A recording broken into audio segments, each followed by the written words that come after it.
안녕하십니까. 오늘 녹조와 적조 현상이 궁금해를 강연을 하게 된 김창원입니다.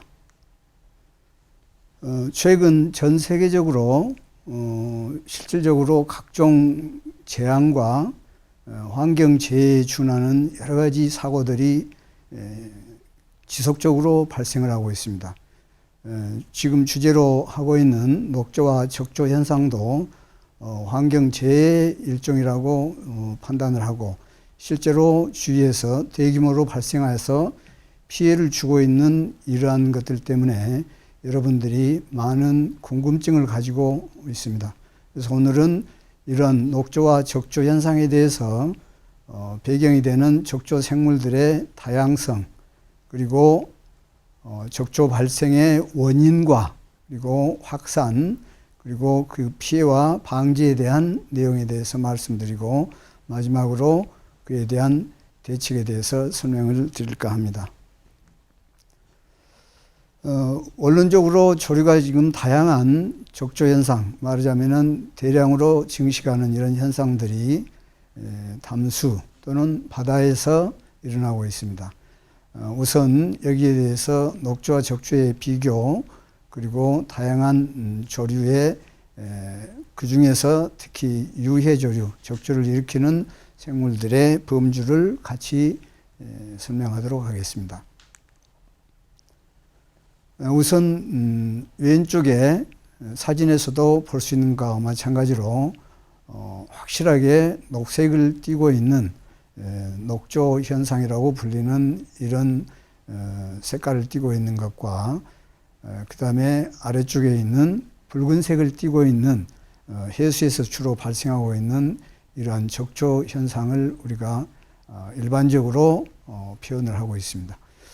대개는 수중에서 서식하는 식물 플랑크톤 또는 동물 플랑크톤이나 세균과 같은 미생물이 일시에 대량으로 번식해서 물 색깔을 변색시키는 현상을 우리가 육안으로 볼 수 있는 형태에서 녹조 또는 적조라고 이렇게 표현을 하고 있습니다.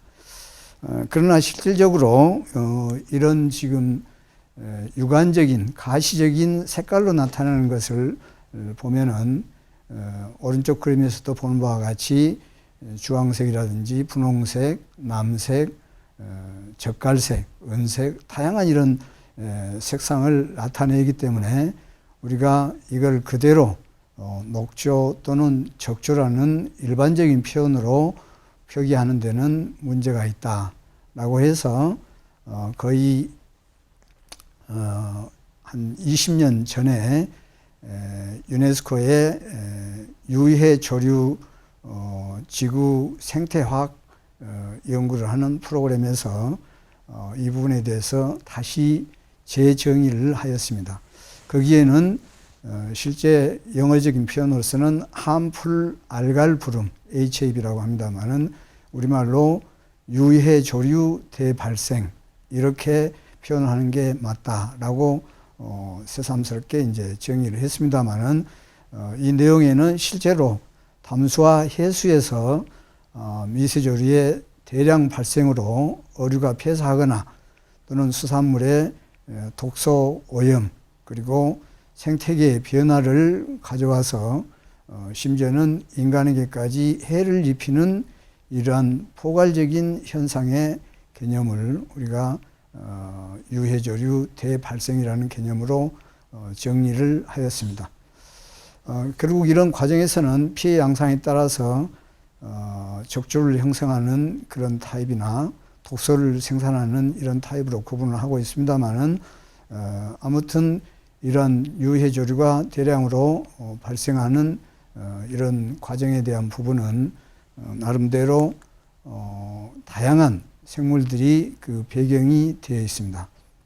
그래서 여기서는 조류의 다양성에 대한 특히 유해조류 대발생, 적조에 해당되는 이런 대발생의 다양성이 되는 조류의 계통 진화적인 이런 발생의 과정을 잠시 설명을 해야 될 것 같습니다. 태초에 지구가 굉장히 카오스적인 혼란한 상태에서는 거의 산소가 없는 상태였습니다. 그래서 생명체가 거의 없었으나 약 35억 년 전에 생명체가 탄생을 하였고, 이러한 시기쯤에 광합성을 하는 남세균, 조리학에서는 남조류라고도 부릅니다마는 이러한 남세균이 광합성 색소를 가지면서 나름대로 단세포체로서 상당 부분이 생겨났습니다. 그래서 이러한 남세균들이 광합성의 작용에 의해서 산소를 생성을 하기 시작했고, 지구에서 산소가 늘어나기 시작하는 계기가 되었습니다. 그림 왼쪽에 가장 밑에 이런 지금 진화 과정의 그림이 있습니다만은, 이러한 남세균을 태초에 생긴 생명체들이 흡수를 하거나 또는 상호작용을 해서 1차 공생이 시작이 되면서 이러한 색소체를 가지는 광합성을 할 수 있는 생명체로 다양하게 퍼져나갑니다. 그래서 오른쪽 부분은 거기에 이제 1차 공생 과정에서 주로 녹색의 색소를 가지고 진화했던 생물들이 나와 있습니다. 그래서 1차 공생 과정을 통해서 현재까지 다양한 이런 녹색 미세조류 또는 지금의 육상식물의 기원이 되는 이런 녹색 식물이 이런 계통에서 진화가 되었으며, 그 이후에 원생대 시기로 추정이 되는 약 24억 년 전에 거대한 산화 사건이 생깁니다. 사건이라기보다는 이런 다양한 생물들이 광합성을 하면서 지구에 엄청난 산소를 많이 공급을 했다는 그런 이야기입니다. 그래서 대략 그런 과정에서 산소를 쓸 수 있는 다양한 생명체들이 생겨났고, 19억 년 전에 최초로 진핵 생물들이 나타나면서 그 과정에서 실제 2차 공생에 의한 홍조류의 공생 과정이 여기에 다시 포함이 됩니다. 그래서 녹색 색소를 가진 이런 생명체들의 홍색 색소를 갖는 홍조류의 이런 부분들까지 색소체가 합쳐지면서 2차 공생 과정에서 다시 여러 가지 다양한 생명체들이 파생이 돼서 생겨납니다.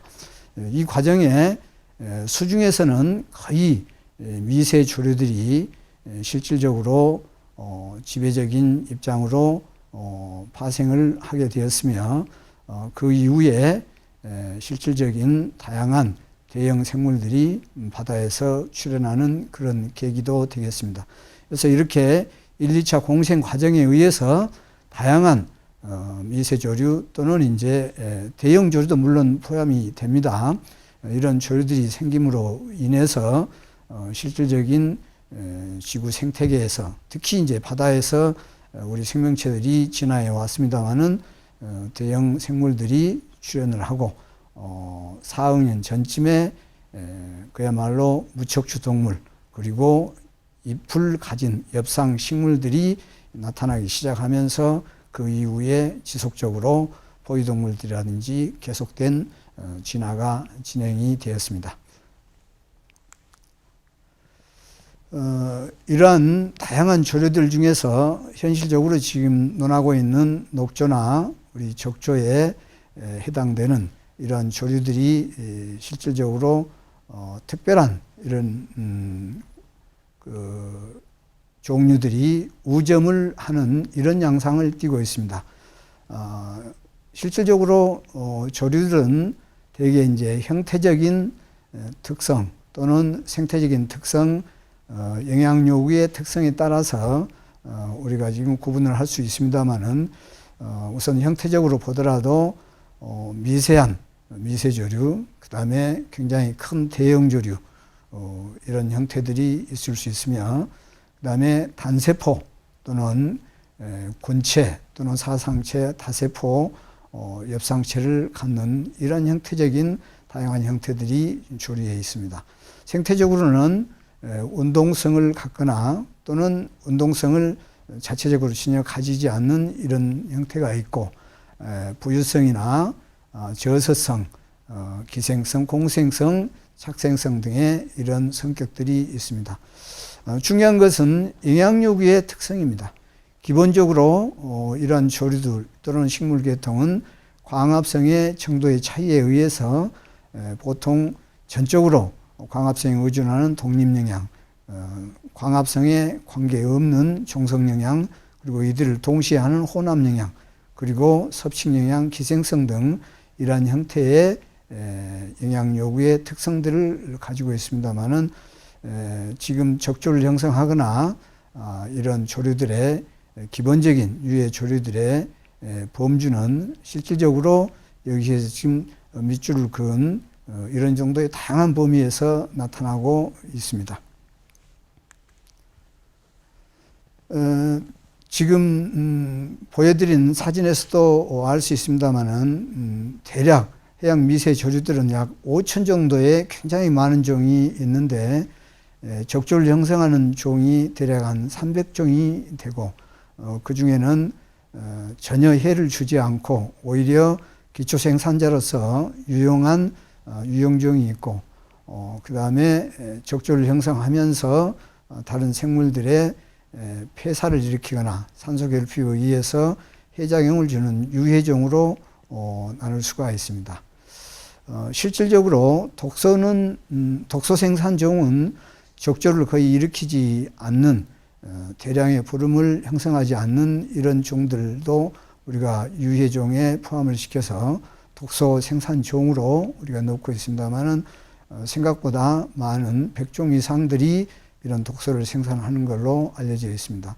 마비성 폐류 독소, 설사성, 신경성, 기억 상실성, 시가테라 어독 등 다양한 조류에서의 이런 독소들이 생겨나고 있고, 그 다음에 단수산에서도 남조류 중에서는 수종이 독소를 생산을 해서 간독소나 또는 신경독소, 동물 폐사를 일으키는 독성을 생산을 하게 됩니다. 이러한 적조 소위 유해 조류 대발생에 대해서는 지금까지의 다양하게 전 세계적으로 많은 적조 생물 종 그리고 현상들이 나타났습니다만은 명확한 그 원인이나 이 확산이 되는 이 과정에 대해서는 충분한 해명이 되어 있지 않습니다. 그래서 여기서는 일반적인 이야기가 될지는 몰라도 적조 발생의 원인, 그 다음에 거기에 관련된 주요 환경, 확산과의 관련된 부분을 말씀드리도록 하겠습니다. 우선 적조 발생의 원인에 들어가기 전에 역사적인 기록에서도 BC 325년경에도 최초의 적조 현상이 보고가 되어 있고, 그 다음에 성경에서 그리고 찰스 다윈이 국선장과 함께 5년 정도 항해를 했던 비그로 탐험에서도 적조 생물을 관찰을 하는 게 보고가 되어 있습니다. 우리나라의 조선 왕조실록에도 실질적으로 보면은 수십 건의 적조 현상들이 나타나고 있는 게 기록이 되어 있습니다. 그래서 이런 지금 일반적인 적조 발생의 원인이 되는 환경 조건에 대해서 간단하게 요약이 되어 있습니다만은 이러한 부분들은 우선 첫 번째로 폐쇄성 내만 해역 등이라든지 이런 지역에서 영양염류의 농도가 높을 때, 그리고 수중에 미량 원소가 풍부해서 그리고 거기에 질산염이나 인산염 그리고 규산염들의 유입이나 용출이 크게 작용하는 이런 지역, 나머지 환경 조건으로서 일조량, 햇빛이 충분하고 수온이 알맞을 때 대략 적조가 발생하는 것으로 지금까지 원인으로 해석을 하고 있습니다. 이런 배경에는 사실 너무 많은 적조 종들이 관여가 되어 있고 지역이 다르고 여러 가지 현상들에 대한 것을 특별하게 규명할 수 있는 그런 상황이 일일이 각 종에 대해서 충분한 보고가 되어 있지 않습니다만은 대략 시간적으로나 공간적으로 발생이 이러한 종들이 확대되는 또 그런 과정에서도 보면은 현실적으로 각종 우리 도시나 하수와 같은 생활 배수들이 유입이 되거나 이런 과정에서 연안에 또는 해역에 부영향화를 일으키는 이러한 현상들이 대략적인 확산의 원인이 되고 있습니다. 최근에는 저희들의 인간 활동의 증가에 의해서 양식업이 굉장히 활발해지고 있습니다. 특히 동남아시아에서 양식업이 굉장히 진행이 되고 있습니다만은 이러한 양식 과정에서 발생이 되는 자가음의 문제, 그리고 이런 과정에서 어류나 폐류들을 지역별로 서로 이식을 하거나 또는 선박이 각 나라로 왔다 갔다 하면서 여기에 싣고 다니는 평형수가 방출이 됐을 때 유해 유독 플랑톤이 이동을 하거나 확산이 되는 광역화의 과정이 우리가 시공간적인 적조 발생의 확대의 원인이라고 얘기를 하고 있습니다. 이런 과정들이 실질적으로는 명확하지 않는 부분들이 많다고 말씀드렸습니다만은 현재까지 나름대로의 우리가 유해 조류에 대량 발생하는 주요 환경 요인을 검토하지 않을 수가 없습니다. 여기에는 물리화학적인 요인과 지리적인, 지역적인 이런 요인들이 있을 수 있습니다. 대개 수계에서 이렇게 발생하는 이런 적조 생물들의 경우 우선 빛 에너지를 충분히 이용을 하고 이러한 과정에서 열 에너지를 전환하면서 증식이 됩니다만은 해양이나 수중에서는 빛이 들어오면서 표층에서 되게 반사되거나 또는 흡수되는 과정에서 장파는 표면에서 그리고 단파는 비교적 아래층까지 침투가 되기 때문에 다양한 파장대의 빛 에너지를 수중에서는 이용을 하지 못하는 현상이 일어나고 있습니다. 그래서 수심에 따른 투과 파장의 이런 차이가 궁극적으로는 지금과 같은 조류들의 다양한 색소를 이용할 수 있는 자기 내부의 보조 색소를 발달시켜온 과정이라고도 우리가 볼 수가 있습니다. 그리고 수중에 결국은 영양원을 대사를 충분히 할 수 있는 영양원이 될 수 있는 이런 영양염류가 공급이 잘 되는 곳이 결국은 이러한 적조생물들이 대량으로 발생할 수 있는 환경이 되겠습니다. 왼쪽의 그림에서도 볼 수 있습니다만은 연안의 환경에 비해서 외양의 환경이라는 것은 비교적 크게 심해하고 표층수의 혼합이 잘 일어나지 않습니다. 그래서 표층역에서 비교적 이런 빛 에너지를 흡수하고 저층의 심층수의 영양염류가 풍부한 이런 부분들이 필요에 따라서는 계절과 관련이 돼서 혼합이 될 때 위층까지 공급이 되는 이러한 양상입니다만은 이런 것들이 결국은 지리적인 입장과 연계를 해서 봤을 때 외양에 비해서 연안 쪽이나 내만 쪽 이런 쪽에서는 비교적 이런 혼합이 쉽게 일어날 수가 있고 계절에 따라서 이런 현상들이 명확하게 더 드러나게 됩니다. 이런 지역은 또 해역에 따라서도 차이가 납니다. 그래서 온대나 열대, 극지방에서는 지리적인 여건에 따라서 환경적인 차이가 많이 납니다만은 특히 우리가 적조가 대규모로 발생을 하거나 주로 발생하는 이런 지역이 내만 내해 연안 지역이 되겠습니다. 그래서 이런 지역에서는 굉장히 높은 생산력을 가지고 있고 이러한 생산력의 차이에는 주로 육상에서 영양원이 굉장히 많은 공급이 이루어지고 있습니다. 그리고 임계수심이라고 표현이 되어 있습니다만은 외양과 달리 이런 생산력이 그리고 호흡과 거의 같은 이런 수심에 해당되는 이런 수심을 임계수심이라고 합니다만은 이런 수심이 수메타에서 거의 내부의 수심이 얕은 지역에서는 일어나고 있기 때문에 바람이라든지 여러 가지 조류의 작용에 의해서 표층과 저층이 잘 섞이는 과정이 되겠습니다. 그래서 결국은 저층에 높은 영양염이 표층까지 쉽게 잘 공급이 되고 그래서 수중에 있는 플랑톤들, 적조 생물들이 이런 높은 영양원을 흡수해서 대량으로 증식할 수 있는 이런 환경이 되겠습니다. 물론 육상에서 기원하는 여러 가지 잘 분해가 되지 않는 쇠설물들 이런 것들도 오랜 시간이 가면서 세균들이나 이런 것들에 의해서 분해가 되면서 조류의 증식을 촉진하는 이런 과정들도 우리가 얘기를 할 수가 있겠습니다. 여기서 하나 더 중요한 것은 결국 수중에서 발생하는 이런 적조 생물들입니다. 그래서 그들의 주요 환경이 지배하는 특히 해양의 경우에 다양한 생물들이 나타나고 있습니다만은 해수에 대해서 우리가 다시 한번 정확하게 이런 관계를 설명을 하고 넘어가야 될 것 같습니다. 해수 중에서는 각종 무기염류나 유기화합물, 용종 기체들이 포함이 되어 있습니다.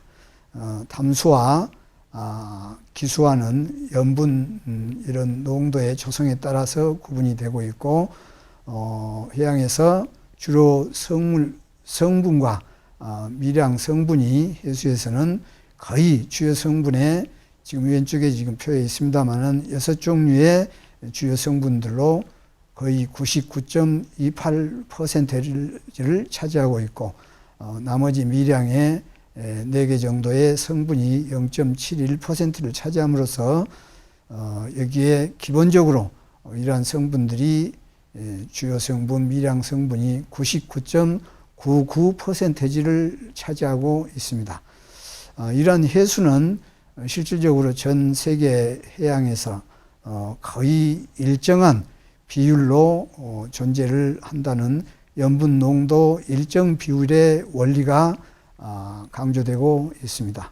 말하자면 이러한 99.99%에 해당되는 각종 이러한 염류들이 실질적으로 보면은 우리 입장에서 보면은 거의 기타 그 외에 0.01%에 해당되는 염류들에 대해서는 지금까지도 전혀 이러한 조류들의 발생이나 이런 것들을 이용할 수 있는 소스로서의 개념에 대해서는 거의 사실은 생각을 하지 않았다고 해도 과언이 아닙니다.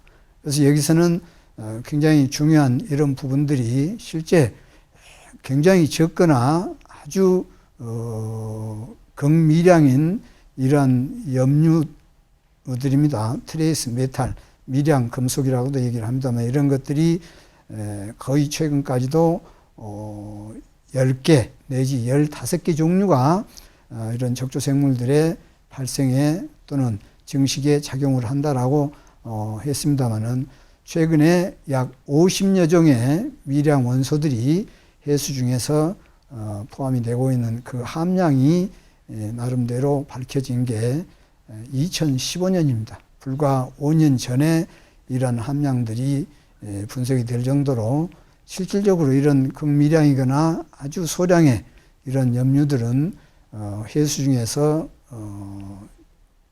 NaCl이라든지 이런 대량으로 포함된 염류들로부터 분리하기가 어렵기 때문에 지금까지 이러한 성분들에 대해서 자세하게 분석이 함량이 되지를 않았습니다. 그래서 이런 실질적으로 미량이고 아주 극미량에 해당되는 이러한 성분들이라 할지라도 조류의 증식을 촉진시키거나 또는 대사 과정에서 제한 요인으로 작용할 수 있는 가능성을 충분히 우리가 생각할 수가 있습니다. 특정 지역에서 주로 발생을 하고 있거나 주로 적조생물의 주요종이 되고 있는 와 편모조류라고 하는 이런 종들은 실질적으로 보면은 각각의 지역에 따라서 이러한 종들이 생물 지리학적으로 대발생이 되거나 규모의 차이를 보여주고 있습니다.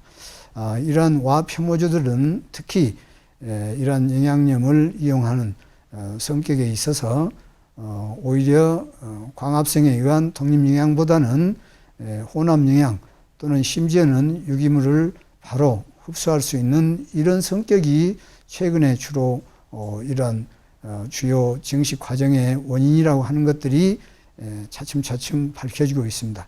그래서 결국은 이러한 적조 또는 유해조류의 대량 발생에 미치는 이러한 환경 요인에는 결국은 수중 영양염류의 이러한 조류들이 선택적으로 이용할 수 있는 가능성을 우리가 생각을 할 수가 있습니다.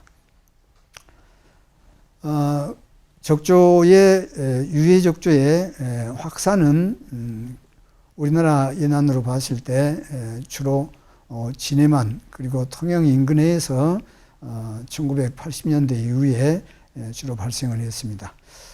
파란색으로 지금 보여주는 이 부분이 주로 폐류 양식, 그리고 빨간 부분이 어류 양식이 성행을 하고 있는 이런 범위라고 볼 수가 있습니다.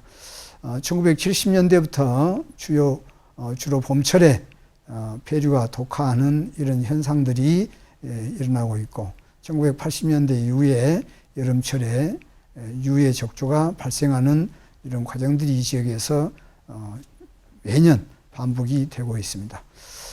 우선 독소를 생산하는 유독 적조 생물들의 경우는 마비성 폐류 독소를 플랑톤이 직접 독소를 생산하고, 이 플랑톤을 섭취한 폐류가 몸속에 축적을 하고, 폐류 자체에는 전혀 영향을 받지 않습니다만은 이 폐류를 섭식한 저희들 인간들이 피해를 보는 이런 과정입니다. 그래서 진해만 일원에서 주로 1990년대 이후에 매년 이러한 유독과 표모조류인 알렉산드리움을 섭식한 폐류 독화에 의해서 마비성 폐류 독화가 크게 일어나고 있습니다. 폐독의 강세를 보면은 매년 실제로 허용 기준치 이상을 넘고 있고, 경련적인 이런 현상이 차이로 나타나고 있습니다만은 실질적으로 이런 원인 생물이 되는 알렉산드리움의 휴면 포자나 영양세포의 양을 봤을 때 폐류 독화가 일어나고 있는 진해만을 중심으로 대규모로 이런 데서 분포하고 있는 양상을 볼 수가 있습니다. 그래서 인간에게 직접적으로 생명에 위협을 주고 있는 이런 독화의 원인에 대해서는 매년 특별하게 모니터링을 하고 국립수산과학원을 중심으로 이런 것들을 경보 예보를 하고 있습니다. 하계에 6, 7, 8, 9월, 7, 8, 9월이 추가되겠습니다만은 코크로디즘에 의한 유해 적조의 발생이 1980년도에 진해만을 중심으로 발생한 이후에 20년간 지속적으로 증가해서 발생을 하고 있습니다. 이러한 코크로디즘의 적조 발생이 정말 상상도 할 수 정도의 없을 대규모의 큰 발생이 1995년도에 일어난 것을 여러분들이 아마 기억을 하실 수도 있을 겁니다. 그 이후에 지속적으로 이러한 유해 적조의 발생이 크게 피해를 미치고 있고, 20년간 이러한 적조가 증가를 하고, 그 이후에 지속적으로 지금 일어나고 있습니다만은 해양오염 5개년 계획과 그다음에 해양환경보전 종합계획을 정부가 진행을 하면서 그 이후에도 지속적인 적조는 일어나고 있습니다만은 4분의 1 정도의 수준으로 유지를 하면서 발생이 되고 있습니다.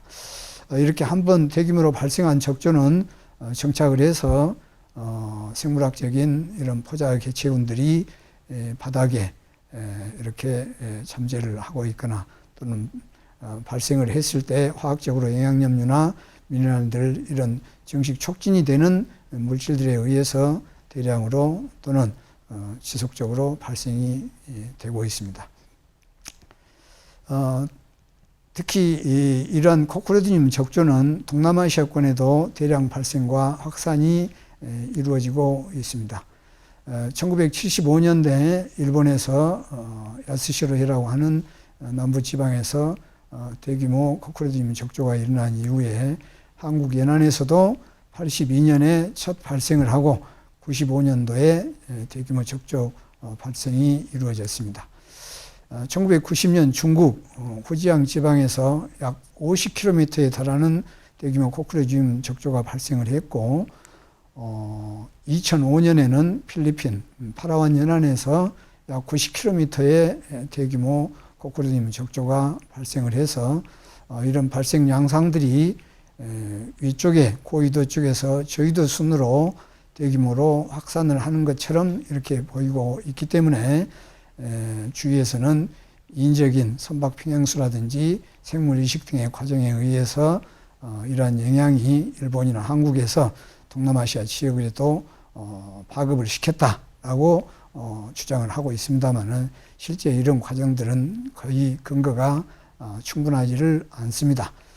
물리적인 이송의 과정을 보더라도 해류가 아래쪽에서 또는 태풍이라든지 이런 것들이 아랫지방에서 발생을 해서 오히려 위쪽 지방에 우리나라 연안이나 이 사이로 이렇게 빠져나가는 이런 과정을 봤을 때 위에서 밑으로 자연스럽게 내려올 가능성은 적다고 보고 있습니다만은 어쨌든 이러한 동남아시아 지역까지 또는 유럽 지역에도 이런 대규모 코크로디움 적조가 발생하는 데에는 시공간적인 기본적인 문제점들이 현실적으로 결국은 지역의 적조 생물들이 증식할 수 있는 부영향화 요인들이 충분히 그런 현상들을 부추겼다고 볼 수 있고 그리고 해류 자체에 포함이 되어 있는 이런 각종 원소들의 양은 흐르는 물에서 거의 제한 요인이 되지 않을 겁니다.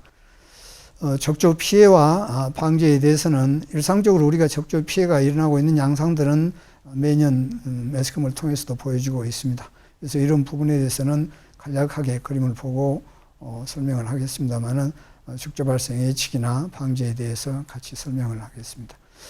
적조 피해는 대량으로 직접 이제 적조가 발생을 했을 때 직접적으로 수산 생물을 대량으로 폐사를 시키거나 적조 생물에 의해서 발생하는 독소가 어패류를 폐사를 시키는 직접적인 피해와 그다음에 이런 적조 생물이 대량으로 산소를 사용을 하거나 이런 과정들 때문에 오히려 그 주변에 이동할 수 있는 이동성 어류들이라든지 회피를 하는 이런 과정이 있고 그다음에 대량의 적조 생물들이 한꺼번에 침착이 되거나 유기물을 밑으로 깔아앉히는 효과가 있기 때문에 그러한 과정의 입장으로 봤을 때 저층에서 분해가 되는 과정에서 무산수화가 일어나고 바닥에 있는 살고 있는 무척추동물 특히 페류와 같은 생물들이 간접적인 이런 피해 영향을 받는다고 볼 수 있겠습니다. 직접적인 이런 어류 폐사의 과정들은 실제로 이런 어류가 가두리에서 대량으로 폐사되는 부분은 자주 보아왔습니다. 1995년에 964억 원이라는 대규모의 이런 피해가 발생했던 것은 그 이후에도 이런 정도의 규모는 있었습니다만은 갑자기 준비 없는 이런 상황에서 대규모의 이런 적조를 피해를 입었다는 그런 상황도 있었겠습니다만은 규모 자체가 굉장히 컸고 그다음에 2003년 같은 경우에는 약 215억 원의 피해를 냈습니다. 2007년에는 115억 정도 이런 큰 피해들을 냈고 피해가 없는 해도 있습니다.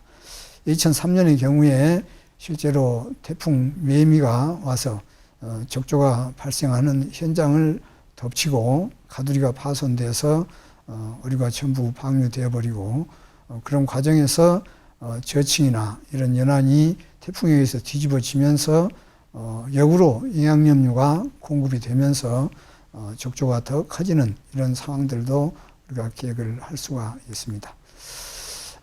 독소에 의한 이런 또 피해에 관련된 부분에 대해서는 일일이 여러 가지를 할 수는 없습니다만은 중요한 부분은 우리가 이런 조류 독소에 대해서는 특성상 우리가 폐류나 이런 감염식품에서 냄새나 맛을 전혀 독소의 맛을 느낄 수가 없습니다.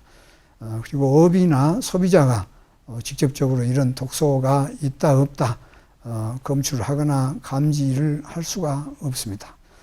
수산물의 요리나 또는 가공 과정에서 끓인다고 해서 독소가 파괴돼서 독소가 없어지거나 이런 부분이 또 있고 이런 과정들을 실질적으로 독소에 감염된 이런 수산물을 실질적으로 우리가 섭취하는 이런 부분이 독소에 굉장히 중요한 이런 강조할 포인트라고 할 수가 있습니다. 이러한 독소들은 실제로 생물 검증이라든지 화학적인 분석에 의해서만이 현재로서는 확인이 되고 있기 때문에 이런 부분에 특히 주의가 요해지고 여기서는 강조를 하고 싶은 것은 우리가 되게 독성이 강한 우리가 청산가리라고 하는 시아나물이 있습니다만은 이거를 상대의 독성의 일로 봤을 때 우리가 마비성 폐류 독소에 해당되는 삭시톡신, PSP의 독소는 거의 여기에 1100배에 가까운 코브라가 생산하는 코브라 독에 비하면은 거의 2배 이상의 동력을 가지고 있습니다. 그래서 이런 폐류 독화가 이루어진 폐류를 우리가 섭취했을 때는 그대로 현장에서 생명을 잃을 수 있는 이런 정도의 강한 독소가 있기 때문에 특별하게 독소에 대해서 주의를 요합니다. 적조 발생 예측이나 방제에 대해서는 주기적이고 정기적인 모니터링 체계가 잘 갖추어져 있습니다. 국립수산과학원을 중심으로 주요 관측망들이 있고 그다음에 적조 상황실이 운영이 되면서 적조 예찰이나 감시 이런 체제들이 선박이나 또는 육상 그다음에 항공까지 동원해서 이런 감시를 하고 있습니다. 적조가 발생하거나 긴급한 상황일 때는 조기 경보 시스템을 도입을 해서 적조나 폐독 발생을 속보로서 지속적으로 매일같이 전달을 하고 있고 긴급한 상황에서는 황토나 각종 구제 물질을 현장에 살포를 하고 있습니다. 그 외에 피해 방지 기술은 적조 경보기라든지 전해수 황토 살포기, 그 외에 무인 선박, 드론과 같은 비행체들까지 현장에서 잘 지금 활용을 하고 있습니다. 실제 적조 피해나 방지에 대해서는 지금 말씀드렸던 이런 시스템이 잘 갖추어져 있기 때문에 특히 국립수산과학원을 중심으로 정부 지자체와 협력을 해서 적조 피해 예방 요령을 매뉴얼화하고 해상 가두리 양식장 적조 피해 예방 요령, 그다음에 육상 양식장 적조 피해 예방 요령, 적조 대응, 그리고 가두리 양식 사육 관리, 그다음에 어류 가두리 양식장 황토 살포 요령 등의 이런 것들의 매뉴얼화가 잘 이루어져 있습니다. 일본이나 다른 지역에서는 적조가 발생했을 때 실제 긴급한 상황에서 가두리를 그 자리에서 놔두고 있으면 피해를 많이 보기 때문에 가두리 자체를 오히려 적조 발생 현장에서 이동을 시켜버리거나 또는 밑으로 침하를 시키는 이러한 방법들이 되고 있습니다. 우리나라에서는 가두리 이동에 대해서는 거의 이렇게 잘 하고 있지를 않습니다. 그래서 이러한 방법들에 대해서 현장의 서민들도 많이 강구를 해야 될 사항이라고 보고 있습니다. 다음으로 적조 대책에 대해서 간단하게 설명을 올리도록 하겠습니다. 여기에는 우선 외국에서는 대량의 양식장이라든지 이런 응용이 많지 않은 그런 부분들 때문에 적조 발생 예측의 측면으로 관점을 두고 있고 이런 부분에 대해서 연결시켜서 설명을 드리고 생태학적으로 근본적으로 환경 보전의 관점에서 적조 대책에 대해서 간단하게 말씀드리겠습니다.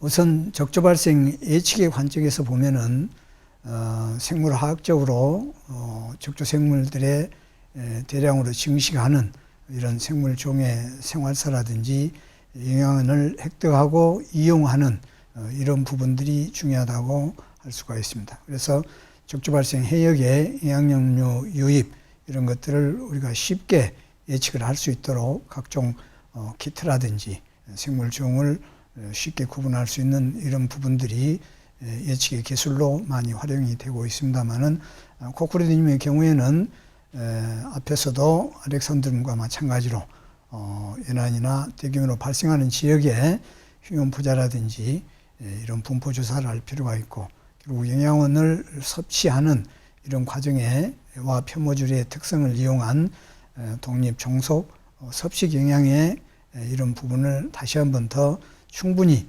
체크를 해야 될 겁니다. 양식장 인근에 차가움에 의해서 대량으로 배출되는 이런 영양원들에 대해서는 밀입자 형태의 유기입자들을 주로 이용할 수 있는 가능성이 충분히 있기 때문에 거기에 포함되는 비타민을 포함한 그 외에 미네랄 같은 공급 조건에 대해서도 충분히 우리가 예측의 측면에서 활용을 해야 될 것입니다. 다음으로 생태학적인 환경 보전의 관점이 굉장히 중요하다고 볼 수 있습니다. 지금까지는 우리가 지금 바다에서나 이런 생물들의 대량으로 양식을 하거나 활용을 하는 이런 과정에서는 어류, 폐류, 해조류와 같은 이런 양식들이 주로 이루어져 있습니다.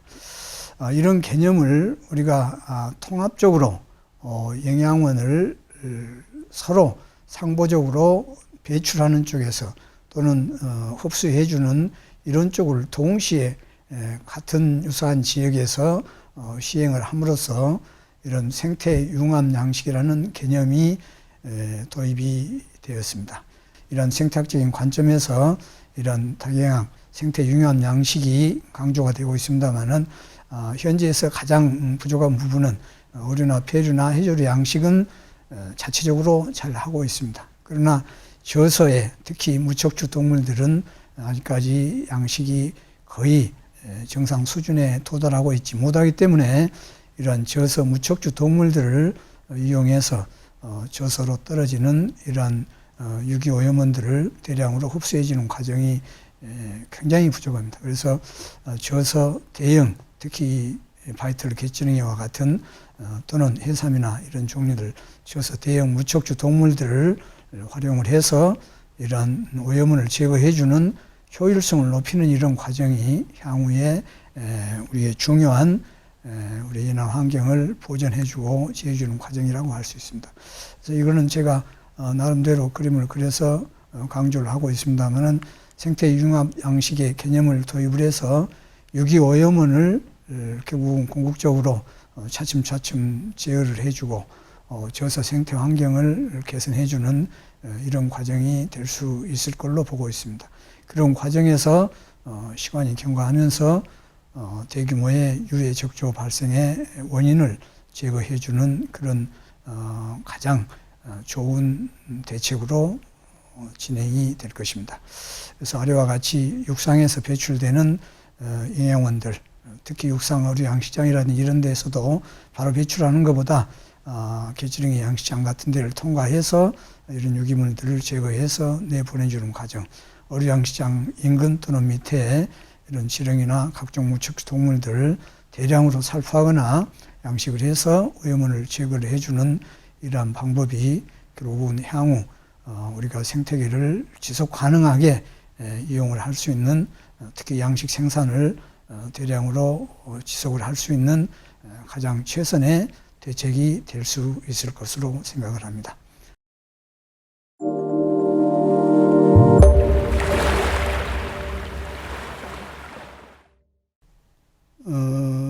지금 적조 대책으로서 적조가 발생했을 때 피해 방지를 위해서 대량으로 황토를 살포합니다. 실제 황토를 살포하는 것은 적조 생물들을 황토가 부착을 시켜서 가라앉혀주는 이런 이유 때문에 적조를 줄이기 위해서 살포를 하고 있습니다만은 황토가 적조 생물들을 부착을 시켜서 가라앉히는 것과 마찬가지로 적조 생물들과 유사한 다른 생물들한테도 마찬가지 영향을 미친다고 생각을 할 수가 있습니다.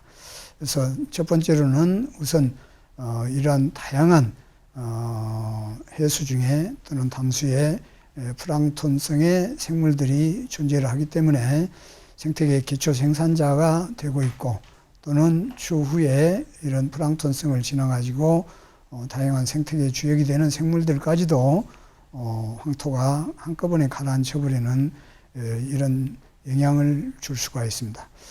두 번째로는 이런 황토 살포에 의해서 적조 생물들이 대량으로 해저에 가라앉았다고 했을 때에 해저에 이런 유기물들을 대량으로 아래층에 한꺼번에 가라앉혀주는 그런 영향으로 볼 수가 있습니다. 그래서 저수에서 이런 유기물들이 한꺼번에 죽거나 분해가 되면서 산소를 굉장히 많이 소비를 하고 무산소 현상이라든지 그 외에 다른 생물들의 제거를 가져오는 이런 현상들까지 영향을 줄 수 있습니다. 그래서 현실적으로는 황토를 우리가 적조 피해를 막기 위해서 할 수밖에 없습니다만은 이런 한두 가지 큰 영향으로 우리가 볼 수가 있겠습니다. 녹조와 적조를 줄이는 저희 일반 가정에서의 실천 요령이라고 볼 수가 있겠습니다.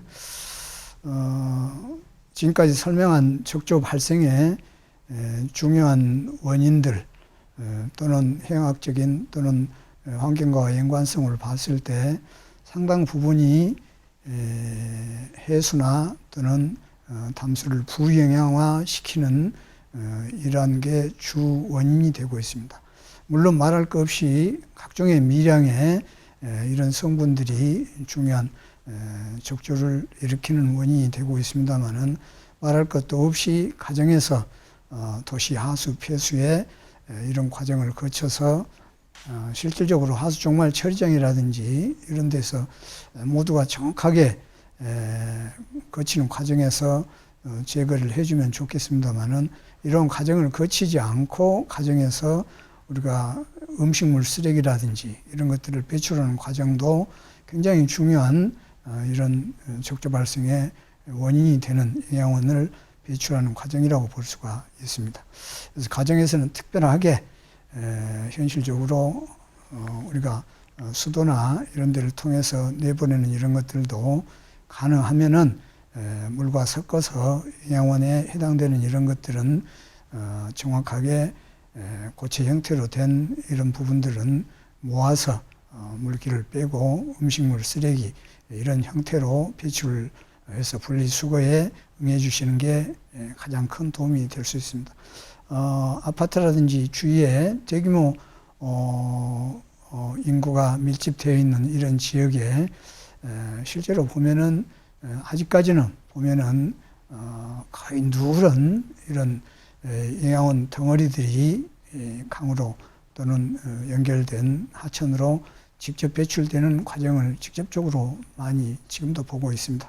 그래서 가정에서는 가능한 한 이런 부분들에 대해서는 적조 발생의 원인이 되는 이런 내용을 하나하나 분석을 할 수가 없기 때문에 실질적으로 우리가 가정에서 먹은 음식물 쓰레기라든지 이런 부분들을 철저하게 분리수거를 해서 배출을 해주는, 실천을 해주는 게 좋을 것으로 판단이 됩니다.